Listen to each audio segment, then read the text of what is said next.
she's my darling, living darling. Before they were Dion and the Belmonts, they were three friends who attended Roosevelt High School in the Bronx and hung out together in the mid-1950s. I was always into music, always into music. And in the Bronx, if you went walking from corner to corner, you'd see a group singing on the corner. And you'd pass a corner of the group, you'd fill in, you'd do your part. Whatever part wasn't there, you'd do, you know. And Angelo would do the same thing, and Carlo would do the same thing. But we never really got together, the three of us, you know, until we formed the group. When we heard each other, we were like, wow, you know, let's be a group, let's try to do something. Oh, she's my darling, my little darling, and I'm her Valentine. Angelo DeLeo, Fred Milano, and Carlo Mastrangelo named themselves the Belmonts after the street Milano grew up on. When we used to go in the subway had a great echo. That was like one of the best places you could sing, because they made you sound good, you know? Even if you weren't good, you go in the subway and sing, oh, you sound great. We used to sing on the corner, but there was no echo on the corner. But when it got cold and in the winter, what we'd do is go in a hallway, and it was nice echo in the hallway, and we'd sing until we got thrown out. You know, until people said, get the heck out of here, and they would chase us, you know? We went on a long trip, upon never to return. Not long afterward, Dion DiMucci joined them to record a tune penned by Mastrangelo. Their harmonies were their ticket to stardom, and eventually a place in the Doo-Wop Hall of Fame. Well, what happened was Dion had this song that he got this demo record from us. We said, listen to this. So he played this song for us. We said, we could do the hell out of this song. You know, we could sing the crap out of it. He says, you want to do it? He says, should we go down and see, you know, the Schwartz brothers? I said, let's go. When we sang it, I mean, they fell down. They said, oh, man, we got to do this. That was I Wonder Why.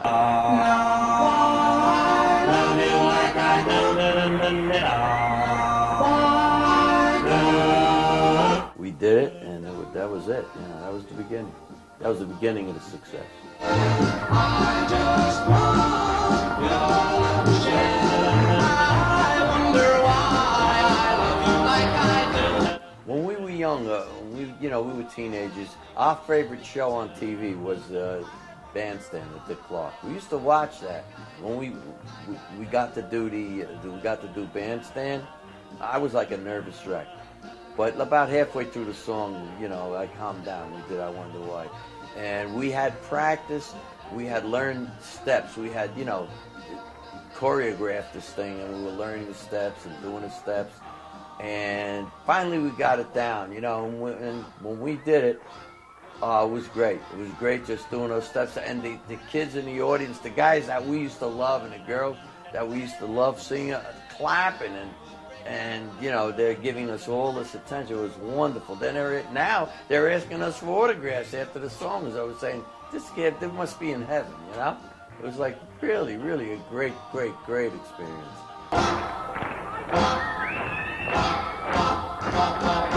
We were the first white act to do the Apollo Theater. I'm sure you knew that, but we were there with the Clovers. Oh man, were they great. You know, harmony, you know, we love harmony. And they did such nice harmony. It was like, how come we don't sound like that? You know, it was like, and so, you know, we had some good experiences, and, you know, with good people.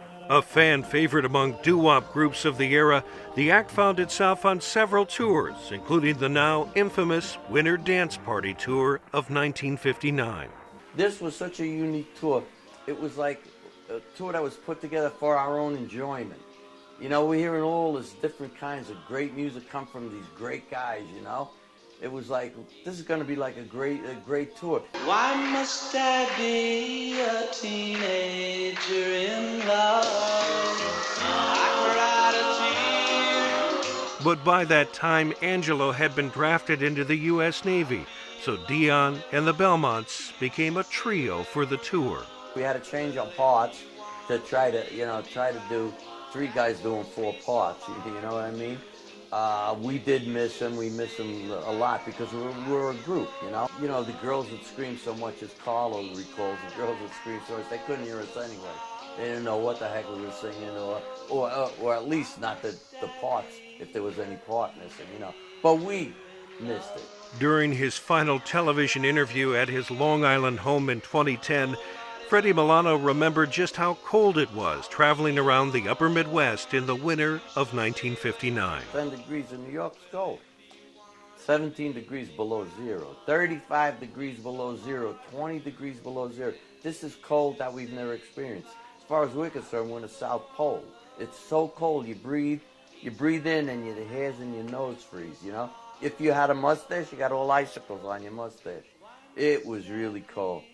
Buses with mechanical breakdowns and faulty heaters prompted Buddy Holly to charter a plane to avoid a long bus ride following an early February show at the Surf Ballroom in Clear Lake, Iowa. I do blame GAC. Yes, I do. Yeah, because they didn't change the bus. They kept that bus, trying, you know, to increase their profits, whatever they might be, or lessen their losses, whatever it was. It was their.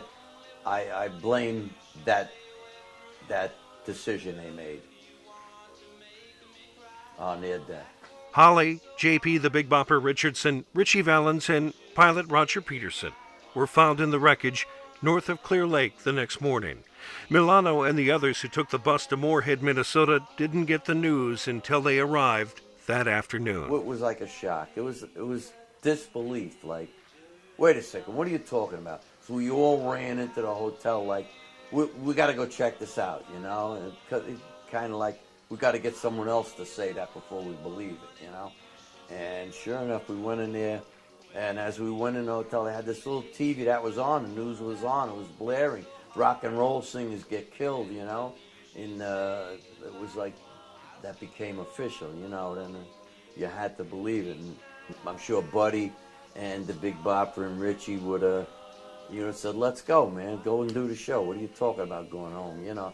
We all felt that, and we all, you know, in our hearts thought that they would want us to do it. So we all decided, okay, let's go. Let's try to get through this thing, try to do it. And, you know, and then we did. They call me the Wanderer, yeah, the Wanderer. I roam around. Not long afterward, Dion decided to go solo, and the Belmonts would become a trio once again.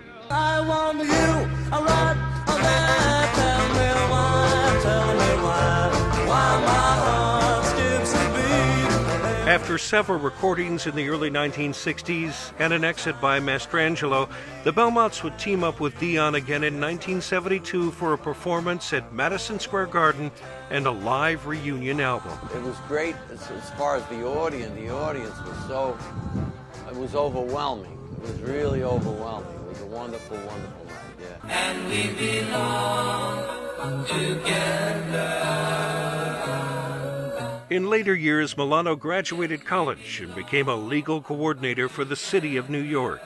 He and DeLeo added 2 other members to the Belmonts lineup and continued to perform several dates each year, including one as a part of the Winter Dance Party at the Surf Ballroom in 2008. I couldn't wait to get there because I wanted to see if I recognized any of the Surf Ballroom itself. You know, the physical characteristics, like if I remembered it, I would remember when I got in there, you know. I remembered the dressing room.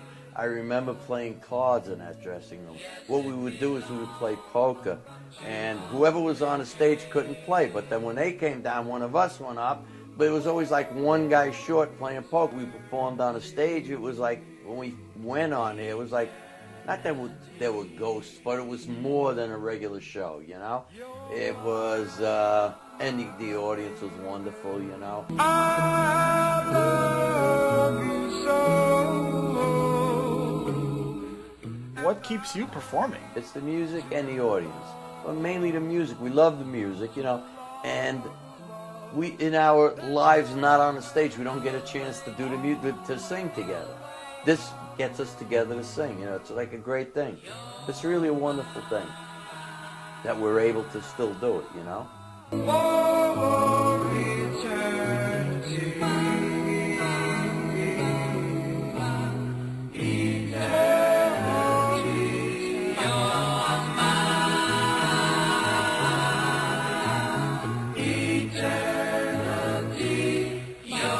Dave Hansen, North Iowa Today.